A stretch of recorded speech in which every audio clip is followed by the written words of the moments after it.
Seja bem-vindo!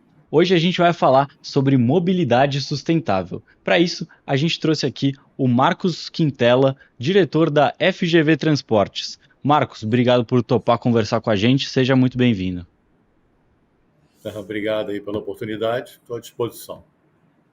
Marcos, então, eu queria entender com você quais você considera as principais questões que impedem as maiores capitais aí do Brasil, as maiores cidades, de ter hoje um sistema de mobilidade sustentável ideal, como tem hoje cidades como Amsterdã, como Paris está querendo chegar. A questão da mobilidade sustentável é uma visão sistêmica, né?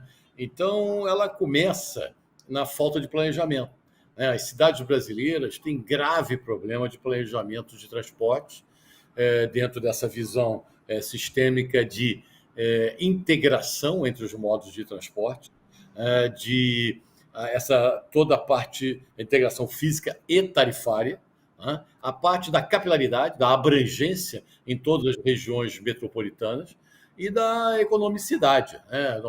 O transporte do Brasil é muito caro justamente por isso, pela essa falta de integração, que muitas vezes você não consegue sair de A a B, talvez casa, trabalho, trabalho, casa, com o mesmo bilhete, pagando uma única tarifa. Então, muitas vezes, as integrações são parciais, são temporais, de uma forma que você não consiga cumprir esses trajetos. Então, quer dizer, tudo isso vem pela falta de planejamento. E, no segundo ponto, falta de investimento em transporte de massa. Então, e tem um problema conceitual que não se pratica no Brasil, que é o transporte de alta capacidade para atender corredores de grandes e altas demandas. Então, no Brasil, se coloca equivocadamente transporte de média e baixa capacidade, como o BRT, por exemplo, para atender corredores de alta demanda. Então, o que eu falo sempre? Um transporte só para ser sustentável, uma mobilidade urbana para ser sustentável, ela tem que estar baseada com a sua espinha dorsal toda em cima de transporte metroferroviário, transporte de massa. Né? Transporte de massa é metrô, é trem de cercania, ou trem metropolitano, ou trem suburbano, o nome que você quiser dar. Né? Como tem na Rio, São Paulo, por exemplo, no Rio de Janeiro o metrô e a Supervia, em São Paulo o metrô e a CPTM, apesar de serem ainda pouco extensos e pouco abrangentes. Mas essa é uma primeira resposta para aquilo que você me perguntou. Entendi. Você falou da questão do planejamento. O que que os governos dessas capitais, dessas grandes metrópoles que enfrentam a questão da mobilidade urbana, o que no sentido do planejamento precisaria ser feito, o que que poderia ser feito hoje, nessa questão do planejamento mesmo? Para mim, o planejamento até existe, né? São vários, só que eles são planejamentos sempre não contínuos, né? Se fazem vários tipos de planejamento ao longo das décadas e não são continuados por questões políticas e estratégicas, né? Então, eu entendo que toda a cidade precisa ter o seu plano todo de integração de transporte urbano, baseado nas zonas de tráfego, das evoluções demográficas. Isso vai evoluindo com o tempo. Isso sim é atualização, né? Não é mudança de planejamento. Você tem que planejar a cidade em função do seu crescimento, em cima das zonas de tráfego, das tendências, né? E a partir dali criar toda aquela estrutura de transporte, metroferroviária, alimentadora, circular, viária, cicloviária, tudo isso para que seja cumprido esse plano ao longo do tempo e, logicamente, indo aperfeiçoando esse plano. Agora, o problema é que isso não acontece. Isso é sempre o quê? Interrompido por vontades pessoais de governantes. Então, eu sempre prego que nós precisamos de planos apolíticos, apartidários, que sejam continuados, independentemente de quem esteja nos governos, né? Sejam estaduais, até mesmo o governo federal. Então, quer dizer, é uma situação difícil.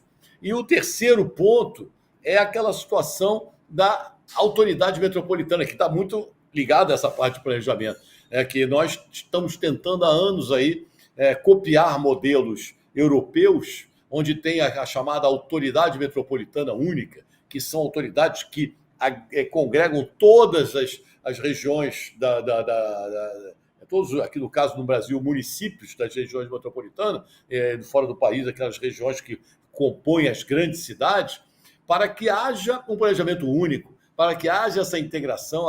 Aqui você tem, imagina uma região como o Rio de Janeiro, com 21 ou 22 municípios que pertencem à região metropolitana, e você não tem condição alguma de unir isso aí política e estrategicamente para um bom planejamento de transporte e de mobilidade urbana. Né? Vamos além do transporte, a mobilidade urbana como um todo. Né? Entendi. Você poderia citar um exemplo ou ser um pouco mais específico nessa questão dos interesses políticos? Seria o caso de, por exemplo, um prefeito ou um governador iniciar um trabalho de um projeto dentro da mobilidade e o próximo governo não dar continuidade por alguma questão de ego ou por não acreditar nos mesmos princípios que aquele anterior? É uma questão, não é legal ficar citando, né, nomes nem situações, mas é basicamente isso. Né? O que Uhum. acontece? Você tem, vamos dizer, você criou no passado, gastou-se dinheiro para fazer um mega plano metroviário para uma cidade, por exemplo, e ao longo do tempo entram governos e mudam os traçados, mudam aqueles planos porque acham que não poderia ser dessa maneira, né? Cria ou muda até o modo de transporte, ou não dá continuidade àquela obra que ela não foi concluída no governo anterior. Quer dizer, então tudo isso acontece, preciso falar, todos nós conhecemos exemplos de várias ordens aqui em nosso país. Né? Você falou muito da questão do metrô e trem, né? Das linhas de metrô e trem como uma possibilidade de melhorar o transporte e a mobilidade urbana. Porém, são duas formas de transporte que envolvem muito investimento. Há uma questão dos governos das grandes cidades de deixar de investir num meio de transporte que pode dar mais retorno para investir em coisas que são mais baratas, mas que não dão um retorno que dão um retorno mais imediato. É isso que acontece na maioria das vezes nas grandes cidades brasileiras, por falta de orçamento, falta de recursos para a implementação de metrô, de trem, né? São construídos outros modos de transporte que são mais baratos e cabem dentro dos mandatos. Né? Por exemplo, uma obra de um BRT é muito mais barato, apesar de aqui no Brasil eu ainda acho que é construído de forma muito cara, e cabem, quer dizer, deveriam caber dentro dos mandatos, muitas vezes nem cabem por incompetência, por falta de gestão, e não acabam esses projetos. Né? Às vezes começam, existem vários exemplos, aqui no Rio de Janeiro, por exemplo, tem um BRT, chamado BRT da Avenida Brasil, aqui no Rio, um importante BRT, que está aí há anos e não consegue ser concluído. Quer dizer, é uma obra de engenharia sem complexidade alguma, né? Nem comparável a um metrô ou um trem, e não consegue ser concluída por vários motivos. Então, quer dizer, essa é aquilo que você acabou de colocar, isso é uma realidade. Entendi. E você falou dessa questão que às vezes uma obra que poderia demorar X, demora 2x ou 3x. A que você acha que se deve especificamente essas demoras nas obras ou nos investimentos em determinadas formas de transporte? É, é a falta de planejamento? Ou são pessoas que poderiam, às vezes, não especialistas exatamente naquela área? Como os governos brasileiros poderiam fazer para tornar os seus investimentos mais eficazes e ver um retorno mais rápido quando a gente fala de investimento em transporte? Os governos, eles, de certa forma, tanto municipais como estaduais, o federal ainda, independentemente de quem esteja no poder, ele já é um poder mais qualificado em termos de profissionais. Mas todos esses outros, o estadual, os municipais, eles carecem de especialistas, de profissionais que entendam disso, que sejam bem remunerados para cumprirem essas missões. Mesmo no governo federal, também a remuneração não é a das melhores, mas ainda tem os corpos técnicos, vamos dizer assim, eles são mais qualificados. Né? E alguns estados, profissionais bons, tal, mas eles não são, às vezes, não dá continuidade. Então, também por falta de investimento, falta de gestão, falta de interesses, faltam de vários outros motivos, talvez, fora até da engenharia, do transporte, da engenharia civil, os projetos não conseguem cumprir os seus cronogramas físicos financeiros. A maioria das vezes é por questões orçamentárias também, né? Mas muitas outras vezes são por até, talvez, se a gente colocar esse nome, né, incompetência, né? Tem vários, dá para ir listar muitos outros motivos, mas que é um fato que não os cronogramas físicos financeiros dificilmente são cumpridos no Brasil. Isso aí é histórico, não só na mobilidade urbana, no transporte urbano, como no transporte de carro, como você vê aí, ferrovias, né, como Norte e Sul, que levou 40 e poucos anos, né, Transamazônica, Ferrovia do Aço, rodovias que não acabam nunca. Quer dizer, então, isso já é uma situação que nós precisamos mudar a cultura do dinheiro público. O dinheiro público precisa ser bem gerido, precisa ter uma situação, uma engenharia de valor, uma engenharia onde você possa avaliar os preços, a qualidade do serviço. Não é? Nós temos hoje órgãos, né, que fiscalizam, tribunais de conta o tempo todo, né? Mas é porque cada vez mais precisa se ter mais controle, quer dizer, cada vez mais controle, e isso dificulta também a situação. Então, quer dizer, é uma questão cultural, de mentalidade, que o Brasil vai evoluindo aí ao longo dos anos. Espero que, não sei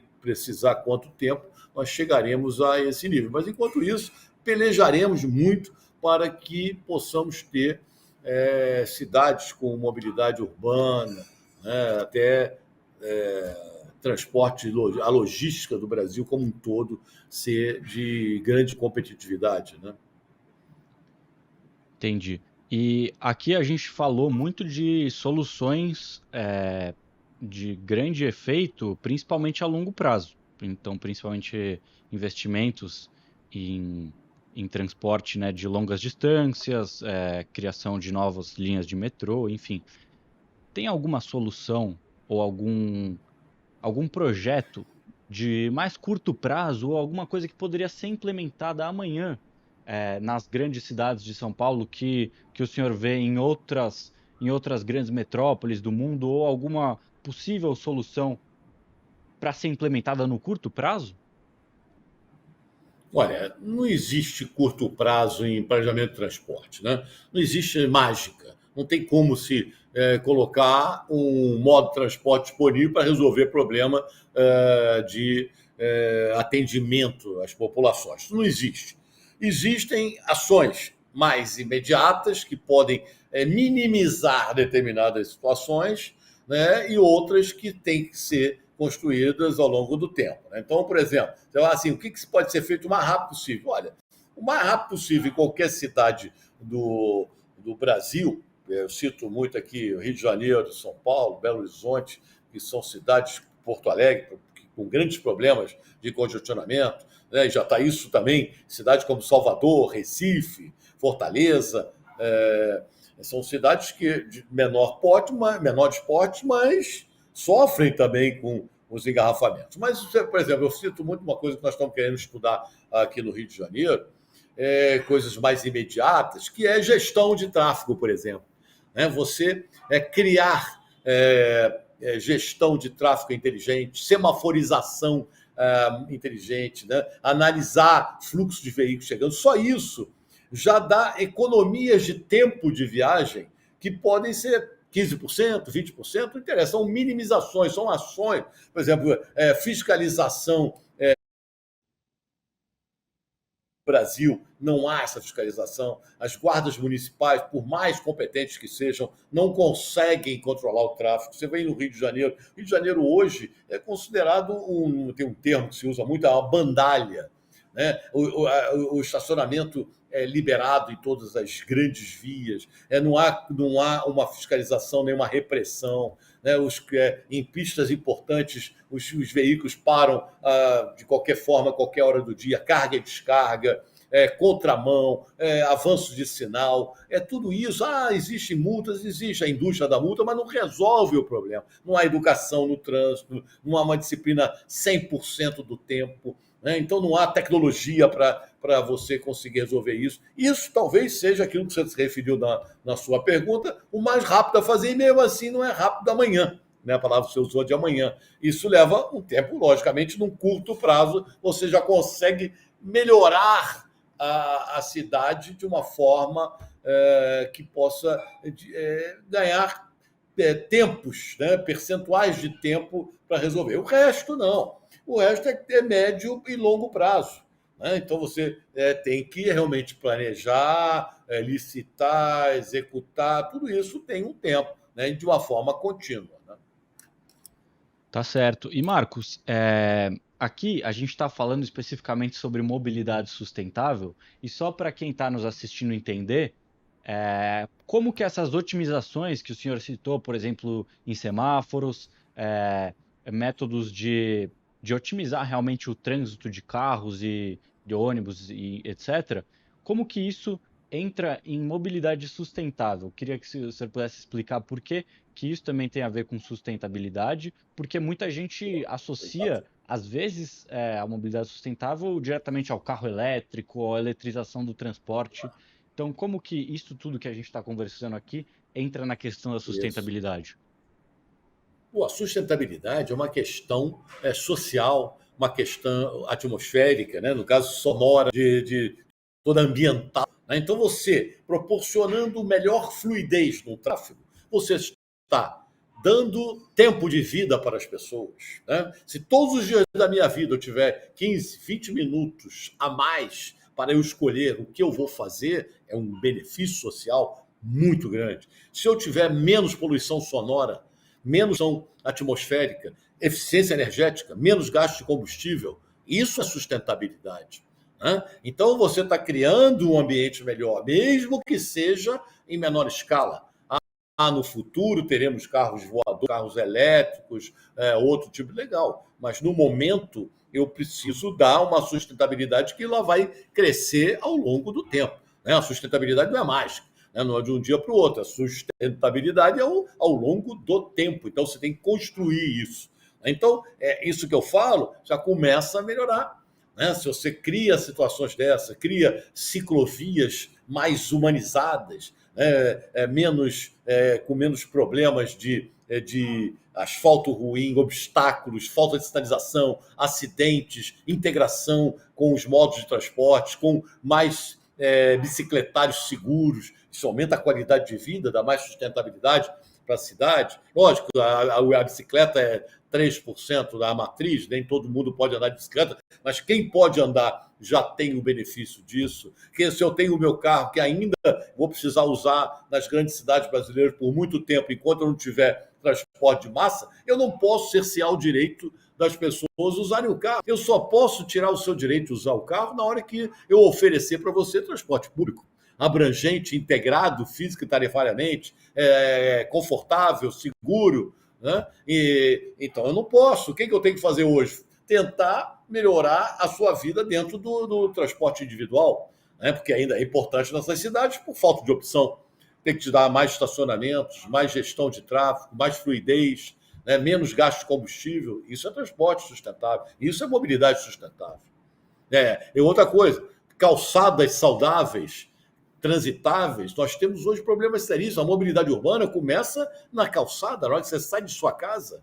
A calçada faz parte do ambiente da mobilidade urbana. Então, eu preciso ter acessibilidade. Hoje, as pessoas têm acidentes. Se todo mundo aqui no Brasil fosse processar as prefeituras por acidentes, torções de pé, quedas, só que você não ouve falar. Isso todo dia tem. As calçadas são inacessíveis. Um sujeito de cadeira de roda tem dificuldades absurdas para se locomover sozinho nas cidades brasileiras. Uma mãe com um carrinho de bebê tem dificuldades muito grandes. Os idosos que não conseguem andar, de certa forma, de forma mais fácil, assim, tem dificuldade com bengalas ou devagar, tem problemas seríssimos. Quer dizer, isso é mobilidade urbana, isso é qualidade de vida, isso é sustentabilidade. Excelente. E você comentou uma questão muito interessante, que é da bicicleta ser só 3%, né? Se eu não me engano, em São Paulo, esse número é ainda menor. Eu acho que é aproximadamente 1% das É. pessoas que fazem seus deslocamentos de bicicleta. O senhor acha que isso tem a ver apenas com a questão das calçadas? Por que será que pessoas, às vezes, mesmo quem não tem que atravessar uma distância tão longa, opta por ir de carro Uhum. sozinho ao invés da bicicleta? A bicicleta é um transporte importante, mas não pode ser considerado um transporte para resolver a situação das cidades. Por quê? Porque elas Uhum. têm as suas limitações físicas. Né? Nem todas as pessoas podem andar de bicicleta. Então, a bicicleta ela demanda alguma condição física, idade. Então, muitas vezes, pessoas mais idosas que têm problemas de peso, têm problemas de dificuldade, ou precisam carregar muita coisa. Então, a bicicleta não atende a população de uma forma ampla, geral e restrita. Ela é importantíssima. Para quem pode usar a bicicleta, muitas vezes não usa por questões de segurança. A segurança da bicicleta, ela não é só a segurança da ciclovia, a segurança também pública, né? Assaltos, né? Você não tem onde deixar a sua bicicleta porque vão roubar, né? A segurança operacional da bicicleta, que não tem ciclovias contínuas, que tenham sinalização respeitada, né? Então, aqui no Rio de Janeiro, por exemplo, é um absurdo o que se faz com as ciclovias. Os carros se sentem no direito a desembarcar o passageiro parando numa ciclovia. E se você reclamar, ele acha que está correto parando na ciclovia, que ele está trabalhando errado. Né? Um táxi ou um carro de aplicativo, ou mesmo um carro particular. Poucos respeitam as ciclovias. Né? Então, isso é uma questão cultural, de educação, de civilidade. Né? Então, ali vem a mobilidade sustentável. Né? Tudo isso está dentro de um contexto de ESG, né? No caso aí do ESG aí que todo se preconiza, que vem ali a parte toda ambiental, social e a governança disso. Você tem que governar uma cidade em função desses. Não é só a empresa que tem que ter ESG, não. Né? Então, essa é uma situação sistêmica que precisa ser levada em consideração. Excelente. Pô, então falamos aqui de diversos fatores dentro da mobilidade sustentável que a gente viu que vai muito além de eletrificar, né, o transporte. São diversos fatores. Marcos, obrigado pela sua contribuição, excelente entrevista. A gente ainda vai conversar bastante sobre mobilidade sustentável aqui nas redes do Instituto Global. Ainda espero conversar com você em outras oportunidades. Convido todos que nos assistem a conhecer também o trabalho do Marcos na FGV Transportes. E muito obrigado a todos que nos assistiram. Muito obrigado, Marcos, pela contribuição.